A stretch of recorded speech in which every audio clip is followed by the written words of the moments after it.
America by the book. At New York Airport, I was greeted by a sign on the board, "Welcome," and silence in my head. A suitcase with a fastener wrapped in blue tape and an address written in ballpoint pen on the receipt, 257 Grove Street, Jersey City.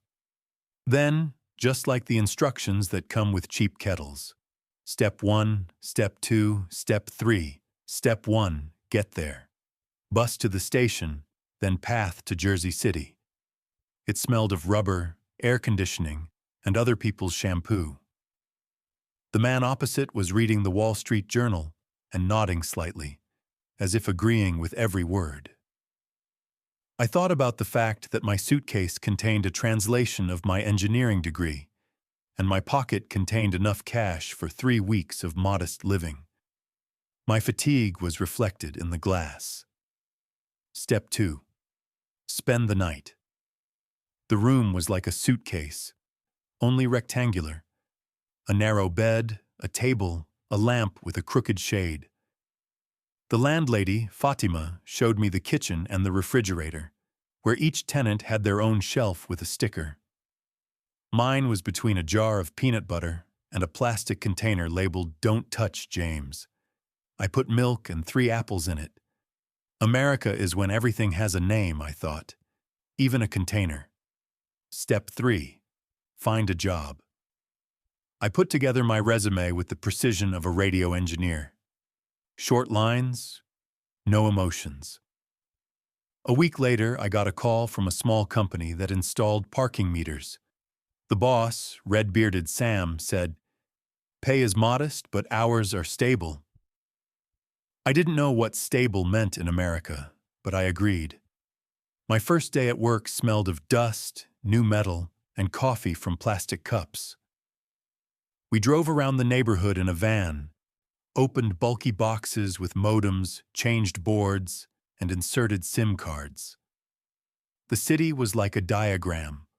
Lines of streets, intersections, flashing traffic lights. I heard English speech like radio noise, varying in volume and frequency. The only useful words I picked up were buddy, deadline, and you're good. At lunchtime, we ate on the curb.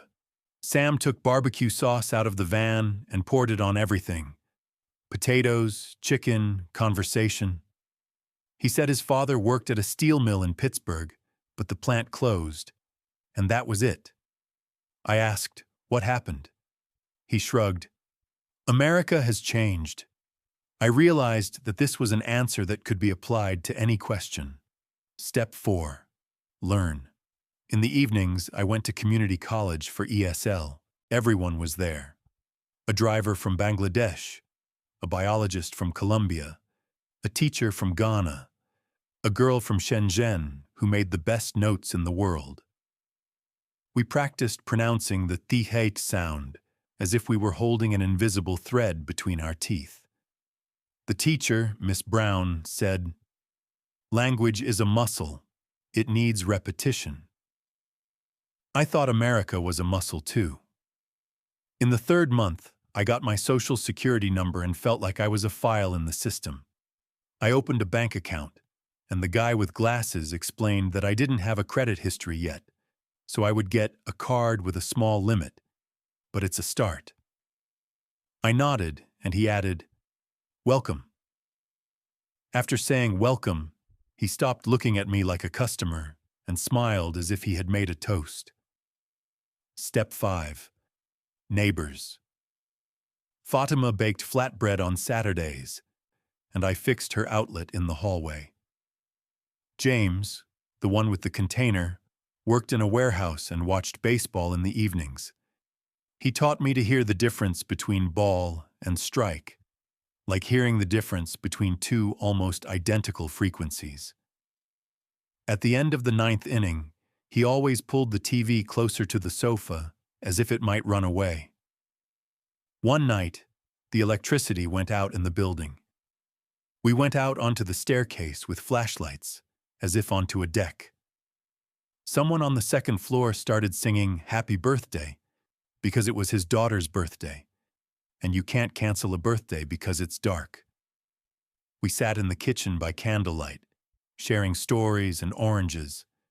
I realized that America is when everyone has their own story, but the oranges are shared. Step 6. The first winter. Snow stuck to the hood of the van and fell off as we drove like sheets of paper. Sam and I changed vending machines from morning till night. The coins chilled our fingers through our gloves. For lunch, we had soup from a plastic cup, steam, and a no cash sign. Sam said, "When I was a kid, we paid for everything with quarters. Now coins are only needed for the laundromat." I remembered how I used to assemble telephones from discarded parts as a child, and how now I have a new laundromat, living again for coins. In February, a man with a folder approached me at the bus stop. "Are you going to vote?" I said I wasn't a citizen. He nodded. "Then you will next time." It was said so simply, as if it were a bus ticket that hadn't arrived yet, but would definitely come if you stood on the right side of the street. Step 7. Second job.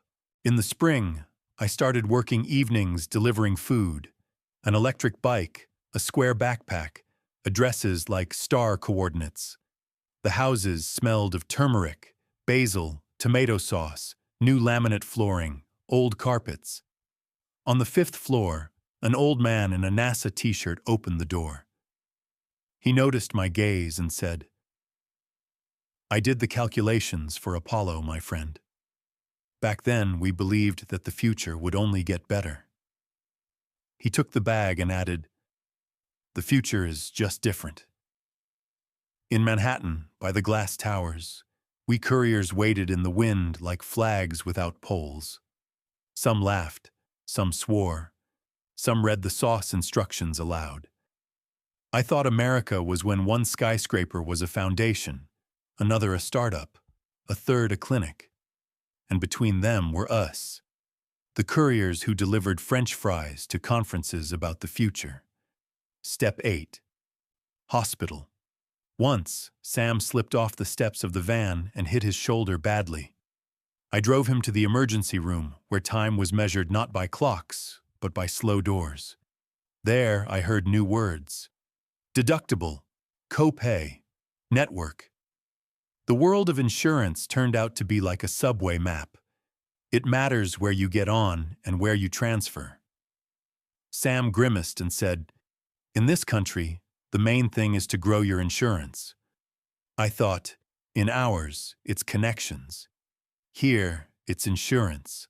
Everywhere, it's something invisible that keeps you afloat. Step 9. Elections.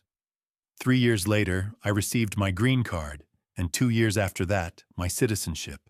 At the ceremony in Brooklyn, music played, and people held small flags as seriously as they would hold a diploma with watermarks. The judge said, "Today, you have not ceased to be who you were. You have become something else." It's like adding a new language to your phone settings. The old one doesn't disappear. It just gets a switch. I went outside and called my mom.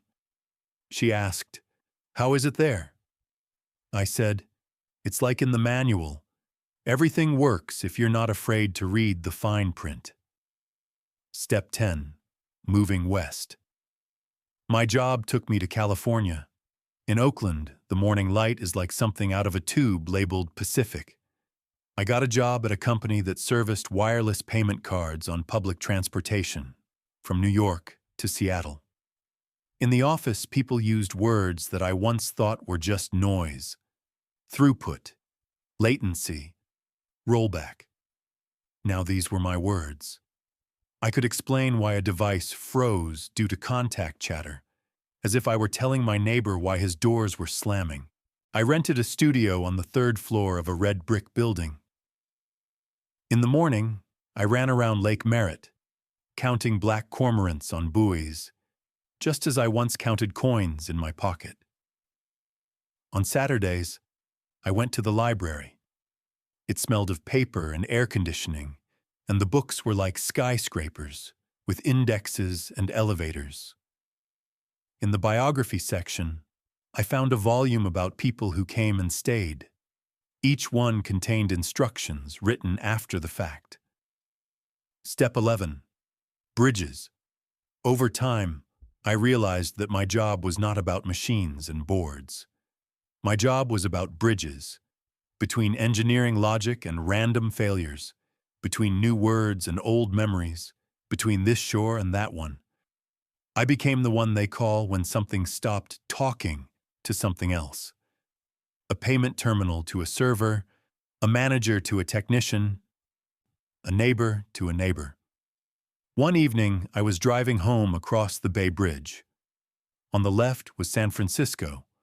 On the right were the black backs of ships, and ahead was a red thread of lights. The radio was playing an old song that I had once translated with a dictionary. I caught myself stopping the translation. The words became familiar, like scars. Step 12. Home. On Sunday, I went to the flea market. On the table was a box labeled $10, electronics.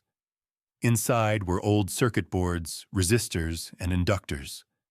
I bought the box and brought it home. In the evening, I laid everything out on the table and realized that I had everything I needed to assemble a small radio receiver. I turned on the soldering iron and smelled the familiar scent of rosin. I connected the parts, closed the circuit, turned it on, and caught a station where someone was talking about the American dream. I smiled. A dream is what the eyes see. A dream is what the hands do. I turned off the radio and looked out the window. On the neighboring balcony, a woman was taking children's t-shirts off the clothesline. Below, teenagers were pushing skateboards along the curb like shopping carts in a supermarket of the future. Someone pressed the walk button at the traffic light, and the little man lit up white. America is not a country, I thought. It's a verb. I wrote on a piece of paper with a marker. Step 13, live. I stuck the sticker on the door so I could see it every morning and went to cook rice with turmeric. I put the bowl on the table, next to it a box with parts. Let them stand together. Let them remind me that even the most complex world is made up of small, understandable things, if you're not afraid to read the diagram to the end.